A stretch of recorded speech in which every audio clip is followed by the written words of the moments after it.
નમસ્કાર, આપ જોઈ રહ્યા છો અરવલ્લી સમાચાર અને હું છું આપની સાથે માસૂમ। સમાચારોની શરૂઆત કરતા પહેલા નજર કરીશું હેડલાઇન પર।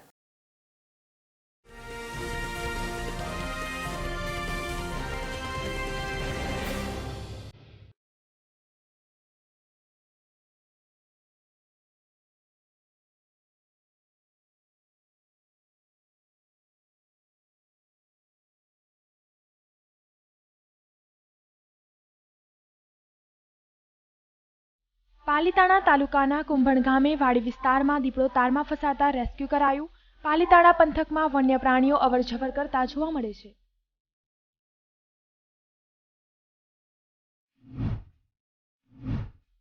ઉના બસ સ્ટેશનમાંથી આંગડિયા પેઢીના કર્મી પાસેથી ₹60 લાખની કિંમતની રોકડ અને સોના ચાંદી લૂંટી જનાર શખ્સો ઝડપાયા। 4 લૂંટારૂને પોલીસે ઝડપી પાડ્યા, 3 ફરાર।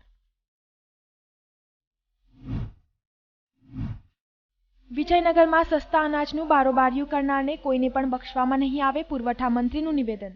ગજેન્દ્રસિંહ પરમારે આપેલા નિવેદનથી ખળભળાટ।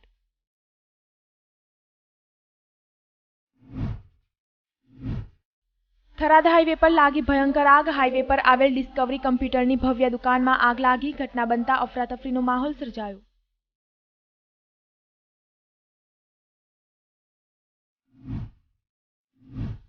ભિલોડાના કિશનગઢમાં કરિયાણાની દુકાનમાં ચોરી। જયંબે નામની કરિયાણાની દુકાનમાં ચોરી।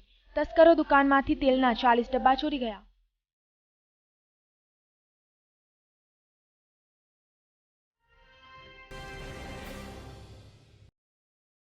બાયડના અમિયાપુરા ગામે આગની ઘટના બની છે। મોડી રાત્રે 2 મકાનોમાં લાગી છે આગ। ઘર વખરી સહિત તમામ સામાન આગમાં બળીને ખાખ થયો છે, તો શોર્ટ સર્કિટથી આગ લાગી હોવાનું અનુમાન કરવામાં આવ્યું છે। ફાયરની ટીમો દ્વારા આગ પર કાબુ મેળવવાનો પ્રયાસ હાથ ધરવામાં આવ્યો, તેમજ દિવાળીના તહેવારો પહેલા પરિવારની સહાય બન્યો છે। તો બાયડના અમિયાપુર ગામે આગની ઘટના બની છે। મોડી રાત્રે 2 મકાનોમાં લાગી છે આગ। ઘર વખરી સહિત તમામ સામાન આગમાં બળીને ખાખ થયો છે, તેમજ શોર્ટ સર્કિટથી આગ લાગી હોવાનું અનુમાન લગાવવામાં આવ્યું છે। ફાયરની ટીમો દ્વારા આગ પર કાબુ મેળવવાનો પ્રયાસ હાથ ધરવામાં આવ્યો, તેમજ દિવાળીના તહેવારો પહેલા પરિવારની સહાય બન્યો છે। બીજી તરફ ભિલોડાના કિશનગઢમાં કરિયાણાની દુકાનમાં ચોરી થઈ છે। જયંબે નામની કરિયાણાની દુકાનનું શટરનું તાળું તોડી કરવામાં આવી છે ચોરી, તો તસ્કરો દુકાનમાંથી તેલના 40 ડબ્બા ચોરી ગયા છે। અંદાજે માલ સામાન અને રોકડ સહિત 1.50 લાખ કિંમતની ચોરી કરવામાં આવી છે। એક તસ્કર બાજુમાં આવેલી દુકાનના સીસીટીવીમાં જોવા મળ્યો, તેમજ ભિલોડા પોલીસને જાણ કરાતા કાર્યવાહી હાથ ધરવામાં આવી છે। તો તહેવાર ટાણે ગ્રામીણ વિસ્તારોમાં પેટ્રોલિંગ વધારવા પણ માંગ કરવામાં આવી છે। તો ભિલોડાના કિશનગઢમાં કરિયાણાની દુકાનમાં ચોરી થઈ છે। જયંબે નામની કરિયાણાની દુકાનનું શટરનું તાળું તોડી કરવામાં આવી છે ચોરી, તો તસ્કરો દુકાનમાંથી તેલના 40 ડબ્બા ચોરી ગયા છે। અંદાજે માલ સામાન અને રોકડ સહિત 1.50 લાખની કિંમતની ચોરી કરવામાં આવી છે। એક તસ્કર બાજુમાં આવેલી દુકાનના સીસીટીવીમાં જોવા મળ્યો, તેમજ ભિલોડા પોલીસને જાણ કરાતા કાર્યવાહી હાથ ધરવામાં આવી છે। તેમજ તહેવાર ટાણે ગ્રામીણ વિસ્તારોમાં પેટ્રોલિંગ વધારવામાં આવે તેવી ગ્રામજનો માંગ કરી રહ્યા છે।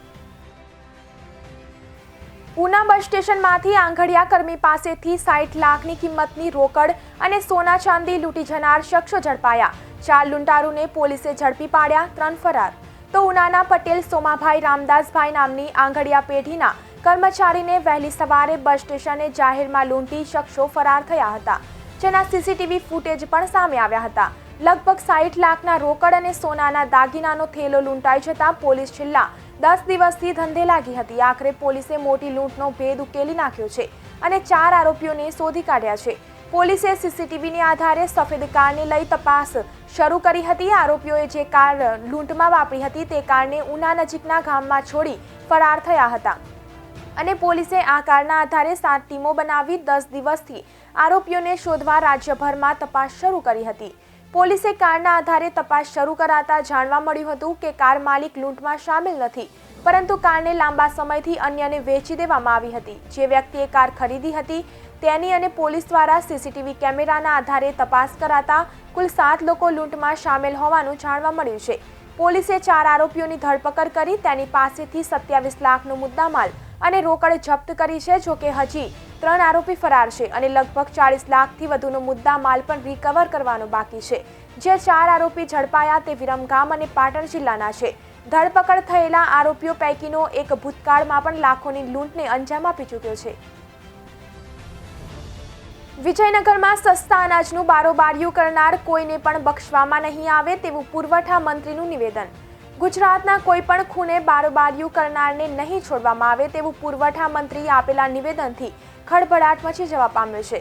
તો સાબરકાંઠા જિલ્લાના વિજયનગર તાલુકામાં આવેલ ચિતરિયા ગામે સસ્તા અનાજની દુકાનનું અનાજ બારોબારિયું કરવામાં આવતા ગામ લોકો દ્વારા તંત્રને જાણ કરવામાં આવી હતી. તંત્ર વિભાગ દ્વારા તાત્કાલિક પગલાં લેતા સસ્તા અનાજની દુકાનના કૌભાંડ કરતા લોકો ઝડપાઈ જવા પામ્યા હતા. જેને પગલે ગજેન્દ્રસિંહ પરમારે નિવેદન આપ્યું કે આરોપીઓને કોઈ પણ ભોગે બચાવવામાં નહીં આવે. તેમણે જણાવ્યું હતું કે ગુજરાતના કોઈ પણ ખૂણે આવું કૌભાંડ ચાલતું હોય તો મને અને મારા વિભાગની તાત્કાલિક જાણ કરવી. તો સાબરકાંઠા જિલ્લાના વિજયનગર તાલુકામાં આવેલા ચિતલિયા ગામે સસ્તા અનાજની દુકાનમાંથી ગરીબોનો કોળિયો છીનવાઈ ગયો હોવાનું લોકોએ જણાવતા તાત્કાલિક પુરવઠા વિભાગને જાણ કરવામાં આવી હતી. પુરવઠા વિભાગ દ્વારા તાત્કાલિક પગલાં લેતા ગરીબોના અનાજનું કૌભાંડ હાથ લાગ્યું હતું. કૌભાંડમાં પકડાયેલા આરોપીઓને કોઈ પણ આ સંજોગોમાં બક્ષવામાં નહીં આવે તેવું પુરવઠા મંત્રીએ નિવેદન આપતા ખળભળાટ મચી જવા પામ્યો છે. પાટણ જિલ્લાના રાધનપુર તાલુકાના બાદરપુરાથી કામલપુર જવાનો ડામર રોડ ખરાબ હાલત હોવાથી તાત્કાલિક ધોરણે રોડ નવો બનવાની કામગીરી હાથ ધરવામાં આવી. તો રાધનપુર તાલુકાના બાદરપુરાથી કામલપુર જવાનો ડામરનો રસ્તો ખરાબ હાલત હોવાથી તાત્કાલિક ધોરણે રોડ નવો બનાવવાની કામગીરી હાથ ધરવામાં આવી. ગામના સરપંચ મુકેશભાઈ સોલંકીએ જિલ્લા પંચાયત સદસ્ય અને બાંધકામ સમિતિના ચેરમેન ભરતભાઈ ચૌધરીને રજૂઆત કરતા એ વાતને ધ્યાન ઉપર લેતા તાત્કાલિક ધોરણે ડામર રોડ મંજૂર કરવા કામ તાત્કાલિક ધોરણે પૂર્ણ કરવામાં આવ્યું. તો બાદરપુરા તથા કામલપુર ગામના ગ્રામજનોમાં ખુશીનો માહોલ જોવા મળ્યો હતો અને સરપંચ તથા ગ્રામજનોએ ભરતભાઈનો ખૂબ જ આભાર વ્યક્ત કર્યો. કાનમ પ્રદેશ પાટીદાર સેવા સમાજ સંકુલ પોર ખાતે ગાંધર્વ મહાવિદ્યાલય અમદાવાદ સંચાલિત ગુજરાત સંગીત સમિતિ દ્વારા સંગીત પ્રમાણપત્ર વિતરણ કાર્યક્રમ યોજાયો. કાનમ પ્રદેશ પાટીદાર સેવા સમાજ સંકુલમાં ભણતા વિદ્યાર્થીઓએ સંગીતની પરીક્ષામાં પાસ થયેલ વિદ્યાર્થીઓને પ્રમાણપત્ર આપી તેમને પ્રોત્સાહિત કરવામાં આવ્યા હતા. વિદ્યાર્થીઓનું ભાવિ ઉજ્જવળ બનાવવા તેમના પોતાનું મનોબળ મજબૂત કરવાના કાર્યને પ્રોત્સાહિત થાય તે હેતુસર આ કાર્યક્રમ યોજવામાં આવ્યો હતો. સૌપ્રથમ આ કાર્યક્રમની શરૂઆત પ્રાર્થના અને દીપ પ્રાગટ્યથી કરવામાં આવી અને સાથે સાથે વડોદરા MS યુનિવર્સિટી રાજેશકુમાર હેઠળજીના વરદ હસ્તે કેડકરજીના વરદ હસ્તે સંગીત ક્લાસરૂમનું ખાતમુહૂર્ત રિબિન કાપી કરવામાં આવ્યું અને આવેલ મહેમાનોનું સ્વાગત પણ કરવામાં આવ્યું. આ પ્રસંગે મુખ્ય મહેમાન તરીકે વડોદરા જિલ્લા ભાજપ પરાક્રમસિંહ જાડેજા, વડોદરા જિલ્લા પંચાયતના પ્રમુખ અશોકભાઈ રાવજીભાઈ પટેલ, વડોદરા જિલ્લા શિક્ષણ સમિતિના ચેરમેન અશ્વિનભાઈ વકીલ, ગાંધર્વ મહાવિદ્યાલયના મહેમાનો સનંતકુમાર પંડ્યા, હાર્દિકભાઈ પટેલ, જીતેન્દ્રભાઈ સોલંકી, સંગીત કલાના મહેમાન રાકેશભાઈ મોદી, વિનોદભાઈ પટેલ, ડોક્ટર પંકજભાઈ પટેલ, ડોક્ટર પરેશભાઈ પટેલ, ભરતભાઈ વ્યાસ, કાનમ પ્રદેશ પાટીદાર સેવા સમાજના પ્રમુખ ભીખુભાઈ પટેલ, ઉપપ્રમુખ ઠાકોરભાઈ પટેલ તથા સ્કૂલના આચાર્ય હેતલબેન પટેલ ઉપસ્થિત રહ્યા હતા અને આ કાર્યક્રમને સફળ બનાવ્યો હતો. સાદલી ગામના સરપંચ જતીન પટેલ દ્વારા સાદલી ગ્રામ પંચાયતના પારદર્શક વહીવટને લઈ પ્રેસ કોન્ફરન્સ યોજવામાં આવી હતી. તો વડોદરા જિલ્લાના શિનોર તાલુકાની સાદલી ગ્રામ પંચાયતના સરપંચ તેમજ ચૂંટાયેલા સભ્યોના 5 વર્ષ પૂર્ણ થવા આવ્યા છે. ત્યારે સાદલી ગ્રામ પંચાયતના સરપંચ દ્વારા પ્રેસ કોન્ફરન્સ યોજી તેમના કરાયેલા વિકાસના કામોને રજૂ કરવામાં આવ્યા. તો સાદલી ગ્રામ પંચાયતના ચૂંટાયેલા સરપંચ સદસ્યોની બોડી દ્વારા કરવામાં આવેલ 2.50 કરોડથી વધુ વિકાસના કામોનો પારદર્શક વહીવટને પ્રજા સમક્ષ રજૂ કરવામાં આવ્યો હતો. સરપંચ જતીન પટેલ દ્વારા વિકાસને લગતા પ્રશ્નોની સ્પષ્ટતા કરવામાં આવી તેમજ પ્રજાલક્ષી પ્રશ્નોનો નિકાલ થયો છે એવી બાંહેધરી આપવામાં આવી હતી. છોટાઉદેપુર જિલ્લાના ક્વાંટના ભેખડિયા ગામે ભારત ટ્રાઇફેડ ચેરમેન રામસિંહ રાઠવાનો સત્કાર સમારંભ યોજાયો. છોટાઉદેપુર જિલ્લાના ક્વાંટ તાલુકાના દિવ્યગામ ભેખડિયા ગામે છોટાઉદેપુર લોકસભાના પૂર્વ સાંસદ અને હાલ ભારત સરકારમાં ટ્રાઇફેડમાં નવનિયુક્ત ચેરમેન રામસિંહ રાઠવાનો સત્કાર સમારંભ અને નાના આદિવાસી ઉદ્યોગ શૈક્ષણિક શિબિરનું આયોજન આદિવાસી ઉદ્યાન સ્વૈચ્છિક સંસ્થા ભેખડિયા દ્વારા યોજવામાં આવ્યો હતો. જેમાં ભારત સરકારના TRIFED chairman Ramsinhbhai Rathwa, Chhota Udepur forest officer Patel, Ahmedabad પ્રાદેશિક ટ્રાઇફેડ કચેરીના પ્રોજેક્ટ મેનેજર નિકુંજભાઈ વસાણી, દિવ્યગામ ભેખડિયાના પ્રણેતા મનસુખભાઈ સુવાગિયા, રાષ્ટ્રીય તીરંદાજી એકેડેમીના સંચાલક દિનેશભાઈ ભીલ, ક્વાંટ તાલુકાના પંચાયત પ્રમુખ છાયાબેન, કારોબારી અધ્યક્ષ મિલનભાઈ, ડોક્ટર નીલાબેન, આદિવાસી ઉદ્યાન સંસ્થાના સંચાલક રતનભાઈ ક્વાંટ, તાલુકાના ભાજપા પ્રમુખ રામણસિંહ સહિત ત્રણ રાજ્યના સહકારી મંડળીના પ્રતિનિધિઓ તેમજ ખેડૂતો ઉપસ્થિત રહ્યા હતા. ટ્રાઇફેડ ચેરમેન રામસિંહભાઈ રાઠવાએ કેન્દ્ર સરકાર અને રાજ્ય સરકારની આદિવાસી સમાજના ઉત્થાન માટેની વિવિધ યોજનાઓ આ વિશે વિસ્તૃત માર્ગદર્શન આપ્યું. તો ટ્રાઇફેડ દ્વારા આદિવાસી વિસ્તારોમાં આવેલ કેન્દ્રમાં 15 લાખ રૂપિયા ફાળવવામાં આવ્યા છે, જે આદિવાસી સમાજના ખેડૂતોની આવકમાં વધારો કરશે.